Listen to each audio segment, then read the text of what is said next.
স্বাগত নিউজ 24 সংবাদে আপনাদের সঙ্গে আছি আমি নাফিসা হক। গোপালগঞ্জে জাতীয় নাগরিক পার্টি এনসিপি সমাবেশ স্থলে হামলা করেছে নিষিদ্ধ সংগঠন ছাত্রলীগ। ভাঙচুর ও আগুন দেওয়া হয়েছে পুলিশের গাড়িতেও। আর এতে আহত হয়েছেন 5 পুলিশ সদস্য। গাছের গুড়ি ফেলে সড়ক অবরোধ এবং উপজেলা নির্বাহী কর্মকর্তার গাড়িতে হামলা ভাঙচুরের ঘটনা ঘটেছে। সামিউল আলিমের পাঠানো তথ্য ছবি নিয়ে ডেস্ক রিপোর্টে দেখব বিস্তারিত।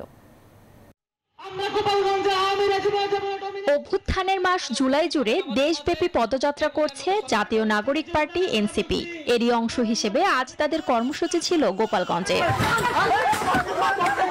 কর্মসূচি ঘিরে সকাল থেকেই তৈরি হয় উত্তেজনা।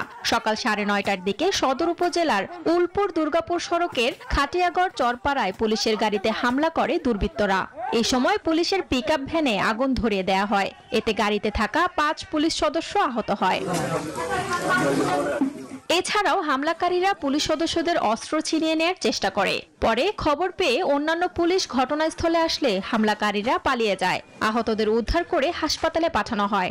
অনেক বাইক ছিল অনেকগুলো, আর 3টে অটো ছিল। অটোতে মাল ছিল, ব্রামদাও, তারপরে বলা সাইজ করা লাঠি এইসব ছিল। তখন ওই যে পুলিশ আসে পরে পুলিশের উপরে আক্রমণ করছে। বাড়ু বড়ি শুনি আমরা চলে গেছি, আমরা বালতি আনতে গেছি, আমার গান্থি দেয় নাই, তারা এই বাড়ু বড়ি আগুন জ্বালাই দিয়ে চলে গেছে। এখন কারা কাজটা ঘটাইছে এটা তো আমরা দেখিনি, কিন্তু এলাকাবাসী তো আতঙ্ক। এদিকে সদর উপজেলার উলপুরে উপজেলা নির্বাহী কর্মকর্তার গাড়িতে হামলা ও ভাঙচুরের ঘটনা ঘটেছে। এছাড়াও কংসুর নামক স্থানে গাছের গুড়ি ফেলে সড়ক অবরোধ করা হয়।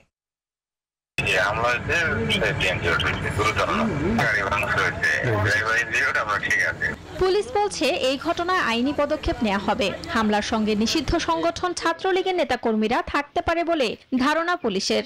40-50 জন লোক সমবেত হয়ে আমাদের পুলিশের উপর আক্রমণ করে। যেহেতু আমাদের পুলিশের ছিল আপনার 4 থেকে 5 জন, আমাদের 2 জনকে মারাত্মকভাবে আহত করে। আর আমাদের অস্ত্র রেখে আমাদের গুলিও কেড়ে নিতে চাইছিল, কিন্তু পারে না। আমরা সেটা আমাদের কাছে রাখতে সক্ষম হয়েছে। আর আমাদের গাড়িটাতে তারা অগ্নিসংযোগ করে।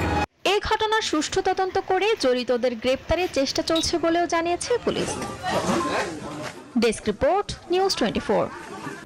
দর্শক, এই বিষয়ে আরো খবর শোনাতে গোপালগঞ্জ থেকে যুক্ত হচ্ছেন সহকর্মী SM সামিউল আলম।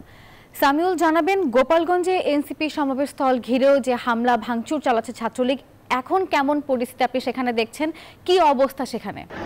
গোপালগঞ্জের পৌর পার্কে আপনারা জানেন যে গোপালগঞ্জে সকালে একটা টহল পুলিশের গাড়ি হামলা এবং ভাঙচুর, এরপর অগ্নিসংযোগ করা হয়।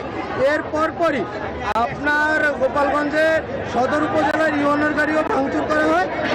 ড্রাইভার গুরুতর আহত সহ পুলিশের 3 সদস্য আহত হয়, তারা হাসপাতালে ভর্তি থাকে। এরপরে আপনার গোপালগঞ্জের পৌর পার্কে এনসিপির যে প্রোগ্রাম হওয়ার কথা ছিল, সেই প্রোগ্রামে একটা হামলা হয়। গোপালগঞ্জের যে হামলা হয়েছে এই ঘটনা নিয়ে এখনো থমথমে পরিবেশ বিরাজ করছে। এই বিষয়ে আমরা প্রশাসনের সাথে কথা বলেছি, তারা নিরাপত্তা দিচ্ছে, কিন্তু এলাকাবাসী তাদের এই প্রোগ্রাম মেনে নিতে পারতেছে না। এই নিয়ে তারা হামলা এবং ভাঙচুর করে। এই ছিল গোপালগঞ্জের থেকে এনসিপির হামলা এবং ভাঙচুরের সর্বশেষ। ফিরে যাবো স্টুডিওতে।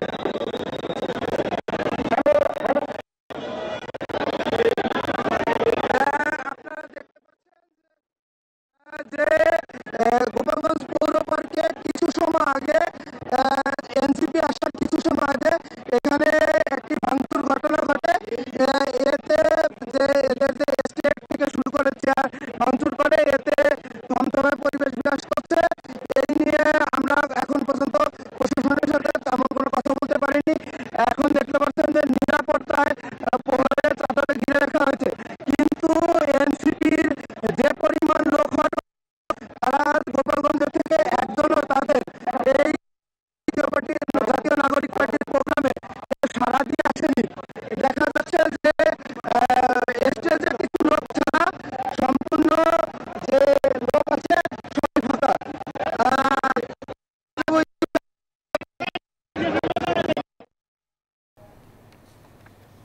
সামিউল, ধন্যবাদ আপনাকে।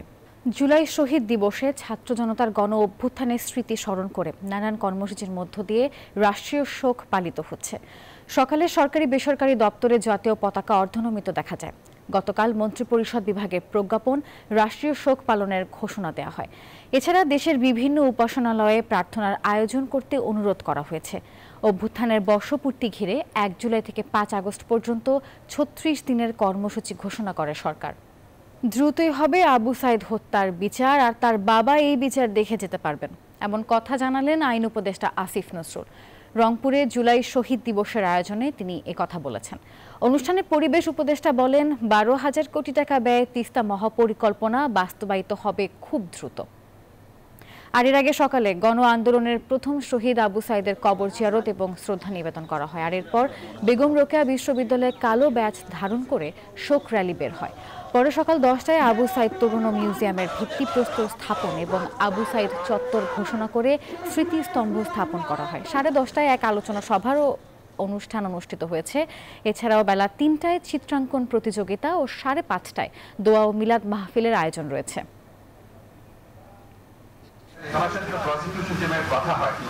আমি নিশ্চিত, আমার দৃঢ় বিশ্বাস, আমাদের সরকারের শাসন আমলে আপনারা আবু সাইদ হত্যাকাণ্ডের বিচার দেখে যাবে। 12,000 কোটি টাকা ব্যয়ে তিস্তা প্রকল্প এই এলাকায় বাস্তবায়িত হবে।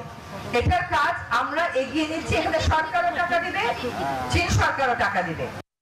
কোনো টালবাহানা না করে ফেব্রুয়ারি মাসের মধ্যেই নির্বাচন দেওয়ার আহ্বান জানিয়েছেন বিপ্লবী ওয়ার্কার্স পার্টির সাধারণ সম্পাদক সাইফুল হক। বুধবার সকালে কেন্দ্রীয় শহীদ মিনারে জুলাই অভ্যুত্থানের শহীদদের স্মরণে আয়োজিত সমাবেশে তিনি এই মন্তব্য করেন। বলেন, নির্বাচন বিলম্বিত হলে দেশ সংকটে পড়বে। জুলাই আন্দোলনে নিহত আহতদের নিয়ে ষড়যন্ত্র চলছে উল্লেখ করে গণহত্যায় জড়িতদের দ্রুত বিচারের দাবি জানান তিনি। এ সময় শহীদদের স্মরণে 1 মিনিট নীরবতা পালন করে ওয়ার্কার্স পার্টির নেতাকর্মীরা। নারীদের কোনো মূল্যায়ন করা হয়নি, তাদের অবদানের কোনো স্বীকৃতি, উপযুক্ত স্বীকৃতি আমরা দেখি নাই। এমনকি নারীদেরকে যে সম্মানিত করা, মর্যাদা দেওয়া, তারও কোনো উপযুক্ত তৎপরতা আমরা দেখিনি।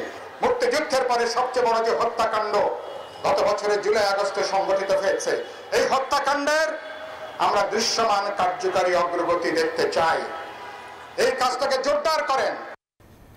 নির্বাচন কমিশনের ওয়েবসাইট থেকে সরিয়ে ফেলা হয়েছে আওয়ামী লীগের নৌকা প্রতীক। বুধবার সকালে ইসির ওয়েবসাইট ঘুরে দেখা যায়, নিবন্ধন স্থগিত হওয়া আওয়ামী লীগের নামের পাশে প্রতীক হিসেবে নৌকা নেই। আর এর আগে গতকাল মঙ্গলবার ফেসবুক পেজে দেয়া এক পোস্টে আওয়ামী লীগের প্রতীক নৌকাকে কেন আবার শিডিউলভুক্ত করার উদ্যোগ নেওয়া হয়েছে, ইসির কাছে এমন প্রশ্ন তোলেন স্থানীয় সরকার উপদেষ্টা আসিফ মাহমুদ সজীব ভূঁইয়া। ছাত্র জনতার অভ্যুত্থানে গত বছর 5 আগস্ট আওয়ামী লীগ সরকারের পতন হয়।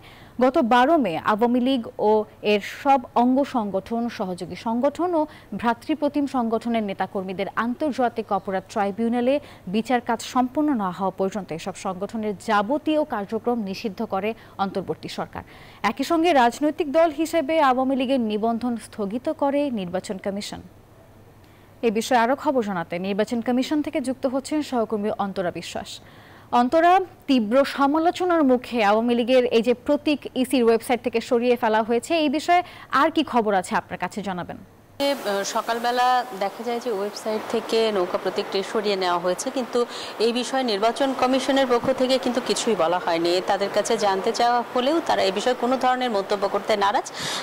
তবে সংশ্লিষ্টরা বলছেন যে এরকম নির্বাচন কমিশন করতেই পারে, যেহেতু আওয়ামী লীগ এখনো স্থগিত অবস্থায় রয়েছে দল হিসেবে, তাদের যে নিবন্ধনটি সেটি স্থগিত অবস্থায় রয়েছে, সুতরাং আসলে এই প্রতীকটি ওয়েবসাইটে নাই থাকতে পারে। তবে প্রতীকটি আলাদাভাবে রাখা হলো, পরবর্তীতে যদি কোনো সময় এই দল আবার নির্বাচন করে, অর্থাৎ এই প্রতীকটি অন্য কাউকে দেওয়ার কোনো সুযোগ নেই, বা যদি এই দল আবার কোনো সময় ফিরে আসে, সেটি যত বছর পরে হোক, তখন আসলে এই প্রতীকটি আবার তাদের জন্যই বরাদ্দ করতে হবে। এরকম একটি কারণের কথা নির্বাচন কমিশনের যারা কর্মকর্তারা রয়েছেন তারা আসলে জানিয়েছেন। যদিও কমিশনের পক্ষ থেকে, অর্থাৎ প্রধান নির্বাচন কমিশনার বা যে নির্বাচন কমিশনাররা রয়েছেন, তারা কেউই এ বিষয়ে কোনো ধরনের কথা বলেননি। আরেকটি বিষয় আসলে আমরা জানতে চেয়েছিলাম যে তাহলে তফসিল তফসিলে আওয়ামী লীগের এই নৌকা প্রতীকটি থাকবে কি না, তো সে বিষয়ে তারা বলেছেন যে সেটি আসলে সময়ের ব্যাপার, তারা এই বিষয়ে পরবর্তীতে জানাবেন। অর্থাৎ তফসিলে যে নৌকা প্রতীকটি থাকবে না সেটিও এখনো পুরোপুরি স্পষ্ট করে বলা হয়নি। তবে যেটি দেখা যাচ্ছে যে আওয়ামী লীগের নিবন্ধন স্থগিত করা হয়েছে এবং ওয়েবসাইটেও আওয়ামী লীগের যে প্রতীক নৌকা প্রতীক সেটিকেও আসলে দেখা যাচ্ছে না। আর আপনি জানেন যে গত 13 জুলাই এনসিপির পক্ষ থেকে তাদের একটি প্রতিনিধি দল নির্বাচন কমিশনের সঙ্গে দেখা করেছিলেন, প্রধান নির্বাচন কমিশনের সঙ্গে দেখা করেছিলেন এবং তখন কিন্তু তারা বলেছিলেন যে এই নৌকা প্রতীক কেন এখনো পর্যন্ত তালিকাভুক্ত রয়েছে। তো সেই প্রশ্নের উত্তরে তারা আসলে তখন কিছুই বলেনি, কিন্তু আমরা দেখতে পেলাম যে 3 দিন পর ওয়েবসাইট থেকে নৌকা প্রতীকটি সরানো হলো। আর এনসিপি যে প্রতীকটি চেয়েছিল শাপলা, সেই প্রতীকটিও আসলে নির্বাচন কমিশনের যে তালিকা সেই তালিকায় আসলে এখন নেই। এই ছিল আমার কাছে এখান থেকে সর্বশেষ খবর। অন্তরা, ধন্যবাদ আপনাকে। ব্যক্তিগত ও ব্যবসায়িক দ্বন্দ্বে সোহাগ হত্যা, আর এর পেছনে চাঁদাবাজি কিংবা নির্বাচনের কোনো সম্পর্ক নেই, এমনটি বলেছেন ডিএমপি কমিশনার শেখ মোহাম্মদ সাজ্জাদ আলী। বুধবার রাজধানীর মিন্টো রোডে ডিএমপি মিডিয়া সেন্টারে সংবাদ সম্মেলনে আসেন তিনি আর জানান এই পর্যন্ত হত্যাকাণ্ডে জড়িত 9 জনকে গ্রেপ্তার করা হয়েছে, বাকিদের গ্রেপ্তার করতে অভিযান চলছে। গতকাল পটুয়াখালী থেকে সবশেষ একজনকে গ্রেপ্তার করা হয়। গত 9 জুলাই পুরান ঢাকার মিটফোর্ড হাসপাতালের সামনে ভাঙাড়ি ব্যবসায়ী সোহাগকে নৃশংসভাবে হত্যা করা হয়। এই নারকীয় হত্যাকাণ্ডের সাথে জড়িত সকলকেই আমরা আইনের আওতায় নিয়ে আসব এবং এ ধরনের জঘন্য অপরাধের পুনরাবৃত্তি না ঘটে সেজন্য অপরাধীদের দৃষ্টান্তমূলক শাস্তি নিশ্চিত করা হবে। গত বছরের 5 আগস্ট ঢাকার আশুলিয়ায় 6 জনকে হত্যার পর লাশ পোড়ানোর মামলায় পলাতক সাবেক এমপি সাইফুল সহ 8 জনকে হাজির হতে পত্রিকায় বিজ্ঞপ্তি দেওয়ার নির্দেশ দিয়েছে আন্তর্জাতিক অপরাধ ট্রাইব্যুনাল 2। বুধবার আন্তর্জাতিক অপরাধ ট্রাইব্যুনাল 2 এর চেয়ারম্যান বিচারপতি নজরুল ইসলাম চৌধুরীর নেতৃত্বাধীন আদালত এই আদেশ দেন। আর এদিন সকালে এই মামলায় গ্রেপ্তার সাবেক পুলিশ কর্মকর্তা আব্দুল্লাহিল কাফি, শাহিদুল ইসলাম সহ 8 আসামিকে ট্রাইব্যুনালে হাজির করা হয়। গত 2 জুলাই এই মামলায় সাবেক এমপি সাইফুল ইসলাম সহ 16 জনকে অভিযুক্ত করে ট্রাইব্যুনালে আনুষ্ঠানিকভাবে অভিযোগ দাখিল করে প্রসিকিউশন। গত বছরের 5 আগস্ট সাভারের আশুলিয়ায় পুলিশের গুলিতে প্রাণ হারান 6 তরুণ, আর এরপর পুলিশ ভ্যানে তাদের মরদেহ তুলে আগুনে পুড়িয়ে দেওয়া হয়। ব্যক্তিগত তথ্য সংরক্ষণে আইন নিয়ে কাজ করছে সরকার, জানালেন প্রধান উপদেষ্টার বিশেষ সহকারী ফয়েজ আহমেদ তৈয়ব। বলেছেন পরিবর্তন আসবে টেলিকম পলিসিতেও, গতি বাড়বে ইন্টারনেটের। বুধবার রাজধানীর আগারগাঁওয়ে বিয়ার summit and national semiconductor symposium 2025-এর উদ্বোধনী অনুষ্ঠানে তিনি এই কথা বলেন। 5.5 কোটি নাগরিকের ফাঁস হওয়া ব্যক্তিগত তথ্য ডার্ক সাইটে পাওয়া যাচ্ছে, যা উদ্বেগজনক। নাগরিকের ব্যক্তিগত উপাত্ত সুরক্ষায় উদ্যোগ নেওয়া হচ্ছে জানিয়ে ফয়েজ আহমেদ তৈয়ব বলেন, ভবিষ্যতে এই ধরনের অপতৎপরতা ঠেকাতে প্রয়োজনীয় সুরক্ষা আইন বা পদক্ষেপ নেওয়া হবে, আর এজন্য সহায়ক নীতি প্রণয়ন এবং আইন সংস্কার করা হবে বলে জানিয়েছেন তিনি।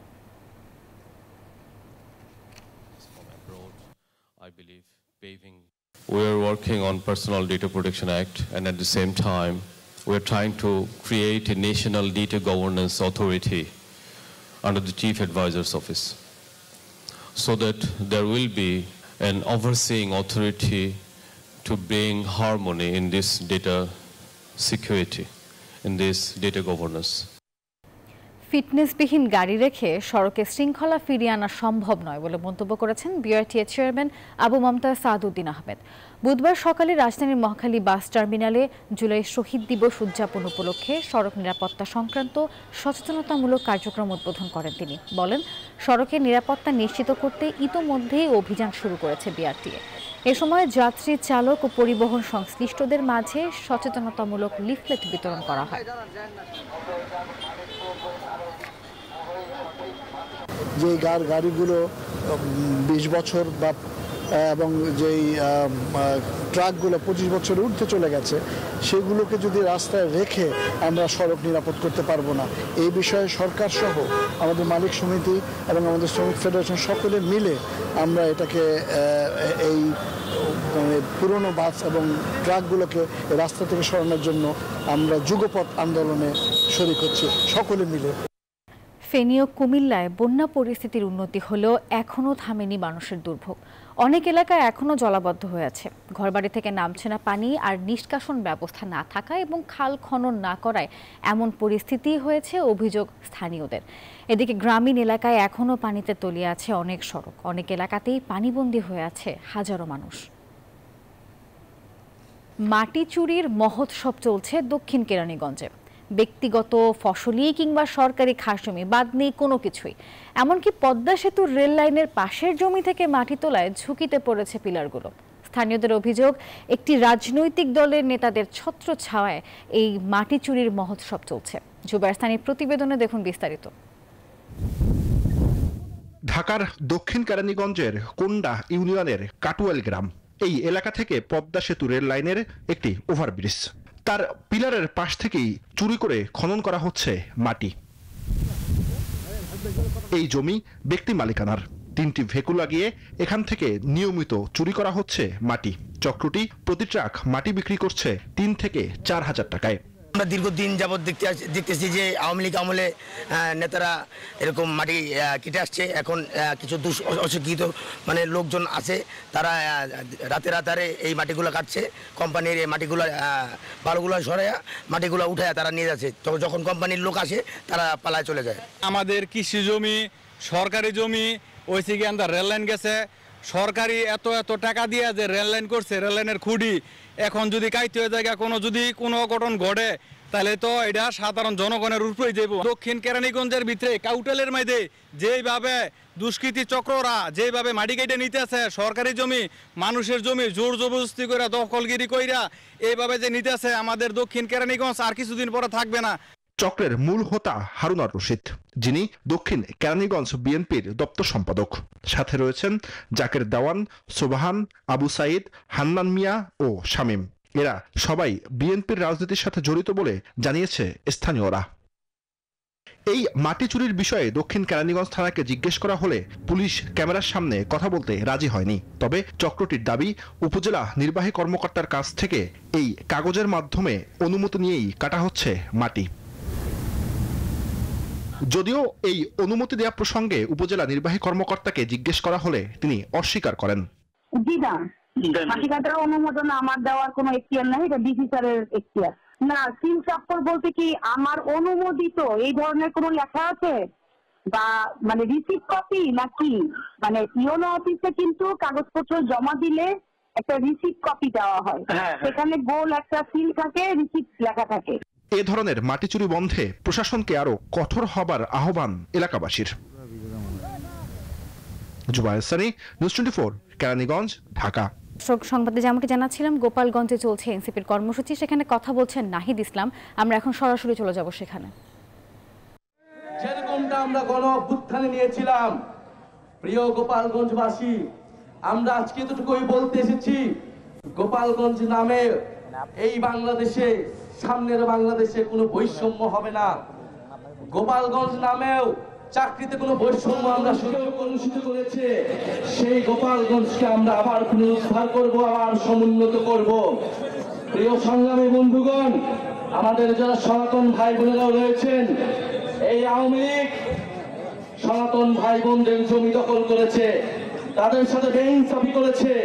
আমাদের এই নতুন বাংলাদেশে আমরা সকল ধর্মের অধিকার রক্ষা করব, মান মর্যাদা রক্ষা করব। প্রিয় সংগ্রামী বন্ধুগণ, আজকে মুজিববাদীরা বাধা দিয়েছে, তাদেরকে জবাব দেওয়া হবে। আমরা যদি আজকে এখানে দাঁড়িয়ে ঘোষণা দেই, সারা বাংলাদেশ এই গোপালগঞ্জে এসে জড়ো হবে, কিন্তু আমরা সময় দিয়ে যাচ্ছি। আজকে যে বাধা দেওয়া হলো, কারা বাধা দিয়েছে, কোন সাহসে বাধা দিয়েছে, কোন সাহসে মুজিববাদীরা এখনো গোপালগঞ্জে আশ্রিত রয়েছে, কারা আশ্রয় দিয়েছে? দ্রুত সময়ের মধ্যে বিচার যদি না হয়, আমরা আবারও আসবো গোপালগঞ্জে। আমরা নিজ হাতে দায়িত্ব নিয়ে গোপালগঞ্জকে মুজিববাদীদের থেকে মুক্ত করবো ইনশাআল্লাহ। সংগ্রামী বন্ধুগণ, জাতীয় নাগরিক পার্টি আপনাদের সাথে থাকবে। বাধা বিপত্তি যা কিছু আসুক, আমরা আজকে শেষে এখানে দাঁড়িয়েছি, আমরা আবারও আসবো। জাতীয় নাগরিক পার্টি আপনাদের সাথে থাকবে। মুজিববাদের কবর রচনা করে ৭২-এর সংবিধানের কবর রচনা করে গণতান্ত্রিক বাংলাদেশ গড়ে তুলবো, এটা আপনাদের কাছে আজকে আমাদের ওয়াদা। আজকের এই দিনে আবু সাইদ শহীদ হয়েছিলেন, আমাদের ওয়াসিম শহীদ হয়েছিলেন, আমাদের 6 জন শহীদ হয়েছিলেন। সেই শহীদের রক্তের শপথ মুজিববাদীদের আমরা বাংলাদেশে গোপালগঞ্জে আর কোনোদিন দাঁড়া হতে দেব না। ইনকিলাব ইনকিলাব জিন্দাবাদ, মুজিববাদ মুজিববাদ জিন্দাবাদ, ইনকিলাব ইনকিলাব জিন্দাবাদ জিন্দাবাদ, মুজিববাদ মুজিববাদ জিন্দাবাদ জিন্দাবাদ। সংগ্রামী সহযোদ্ধারা, আজকে আমাদের এই পথসভা আমরা এখানে শেষ করছি। আপনাদের তথ্য ফাঁসের ঘটনা ধামাচাপা দিতে হাজার হাজার আফগানকে আশ্রয় দিয়েছিল যুক্তরাজ্য।